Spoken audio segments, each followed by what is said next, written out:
इंद्रणीला पळून लावून स्वीटीने प्लॅन तर छान केला, पण श्रावणीने सानिकाचा वापर करत तिच्याच प्लॅनमध्ये स्वीटी चांगलीच अडकवली. नेहमीप्रमाणे आता श्रावणी बाहेर झोपायला जाते आणि तिच्यासोबत सिद्धू जातो. अनुराधामुळे श्रावणीला खूप कसं तरी वाटतं आणि ते म्हणते, सिद्धू माझं काही चुकलं का रे? मी इंद्रणील विरुद्ध पोलिसात तक्रार नको होती का करायला?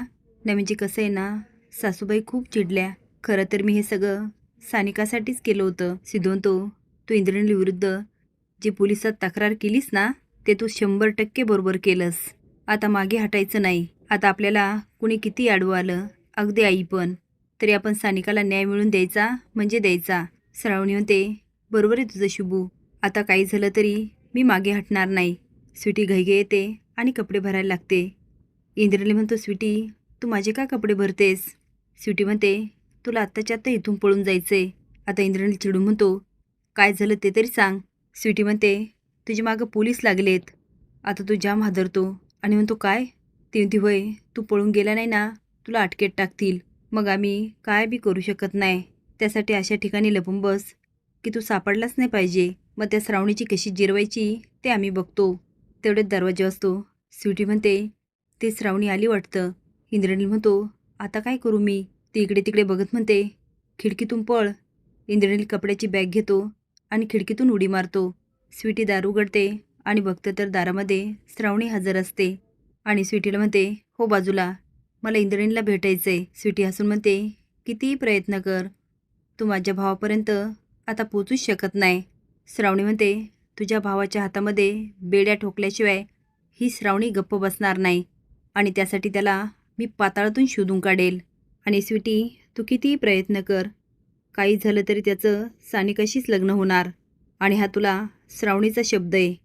त्यासाठी मला वाटेल ते करावं लागलं ना तरी मी करेल. स्वीटी म्हणते, ए श्रावणी काय करशील ग तू? श्रावणी म्हणते, आता बोलून नाही करून दाखवेल. आता तू बघच मी तुझ्या भावाला कशी शोधून काढते. धमकी देऊन श्रावणी तर निघून जाते, पण स्वीटीचा चांगलाच माज उतरतो. ती घाबरून अलकनंदाला फोन करते आणि म्हणते, ती श्रावणी आली होती आणि मला धमकी देत होती, तुझ्या भावाला शोधून काढेल, पण मी पण त्याला पळवून लावला. कशी शोधते बघते ना मी. अलकनंदा म्हणते, अगं हे काय केलंस तू? अगं स्वीटी तुला कळतंय का, तिने पोलीस केस केली आहे आणि आता तर विशंभरची पण साथ आहे.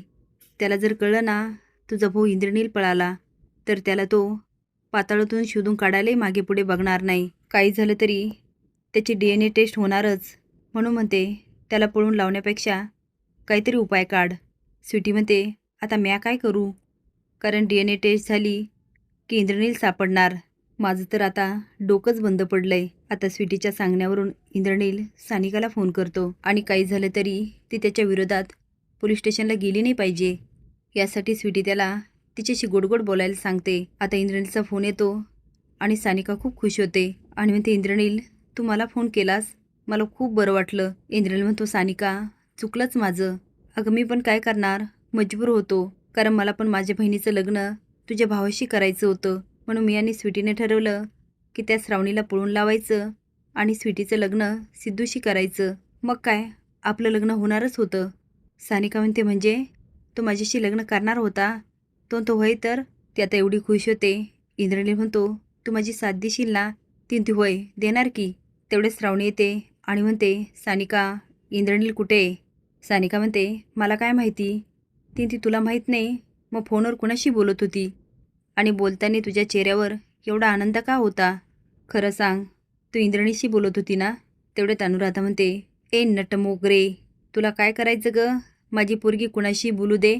तुला किती वेळा सांगितलं तू आमच्या फंद्यात पडू नकोस, पण तुझ्या डोक्यामध्ये प्रकाशच पडत नाही. श्रावणी म्हणते, सासूबाई अहो हिला माहिती आहे इंद्रनील कुठे. त्या स्वीटीने त्या इंद्रनीलला पळून लावलंय. शोभी म्हणते, होय का? मग तू शोधून काढ. तशी पण तू पोलिसात गेली होती, आता शोधून काढ.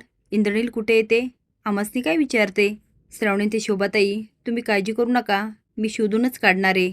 पण सानिका तू जर माझ्याशी खेळ खेळत असशील तर तुला महागात पडणार. शोभी म्हणते, आई बघितलं, डायरेक्ट धमकी देते. अनुराधा म्हणते, शिक्षण मंत्र्याची पोरगी आहे ना, यांना सवयच असती लोकांना धमकी द्यायची. श्रावणी म्हणते, तुम्ही काहीही बोला आणि काहीही म्हणा, मी आता इंद्रणीला शोधून काढणार म्हणजे काढणार. विशंभर पृथ्वीला सांगतो, ह्या सगळ्यांमध्ये लक्ष घाल. आपल्याला त्या सानिकाला न्याय मिळवून द्यायचा आहे. तर तुम्हाला काय वाटतं, आता श्रावणी योग्य करते का? असेच नवीन अपडेट जाण्यासाठी लाईक आणि सबस्क्राईब करा. धन्यवाद.